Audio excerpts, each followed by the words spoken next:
Hello, I am Nindy Kerr of nindyscreativecorner.com. The Stampin' Up! Envelope punch board has been available since September 1st. I have finally taken some time to experiment with it. Let's talk about our envelope punch board and see what we have to work with. First, there's a nifty scoring tool that can fit in a little slot right here.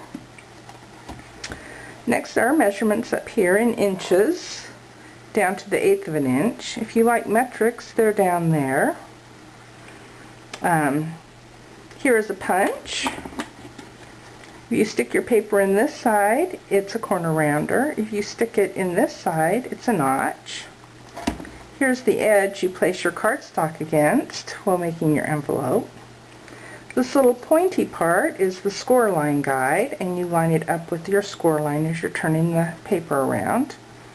Here is your scoring groove, and here's the best part. The table is what I call it. It gives you 66 different envelope sizes, for 66 different size cards. It gives you a square measurement for your paper.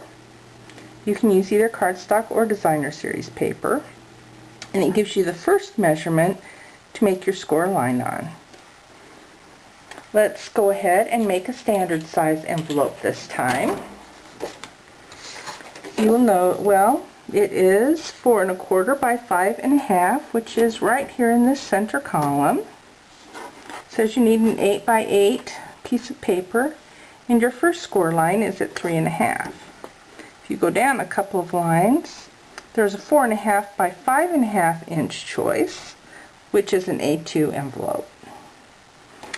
But we're going to make the 4 1/4 by 5 1/2 today, and it says our first measurement is 3 1/2. So we'll put our left edge at the 3 1/2 mark, punch, and score. Always rotate your cardstock counterclockwise. Don't pay attention to the measurements anymore. Line up your little score line guide with your score line. Punch. Score again. Line up. Punch. Score. Some of my customers like to go this way from the bottom where they can see the score line. It doesn't really matter, you get the same effect. And line up, punch, and score for our last one. As I said, this top part here is a corner rounder. So put your cardstock in, making sure it is touching both sides. Punch. I like doing it to all 4 sides. If you want, you can do it just on the longest sides, because that's the part that will actually show, at least on this one. But it only takes a second, so it doesn't matter. And I'm coming up with quite a collection of these little things.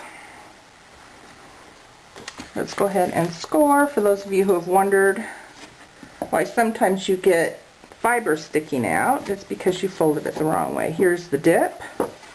You fold it away, which doesn't really make sense, but it gives you a better quality fold.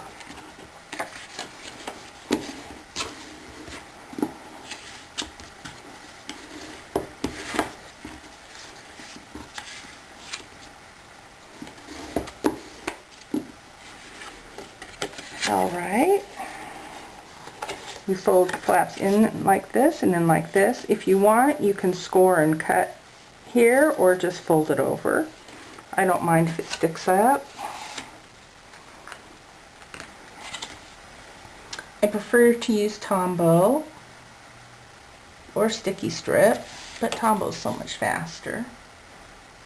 I just don't feel very secure only using snail for the major part of the envelope. Just rub it a little bit till it stays down. And there, you're done.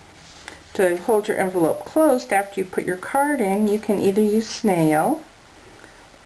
I prefer using Dotto removable adhesive, or I've got this glue stick from Scotch. It's a Scotch removable glue stick. It helps, it holds things pretty well. So now we've made our first envelope with our envelope punch board. Come back in a couple of days and I will show you a card and some embellishments you can make using your envelope punch board.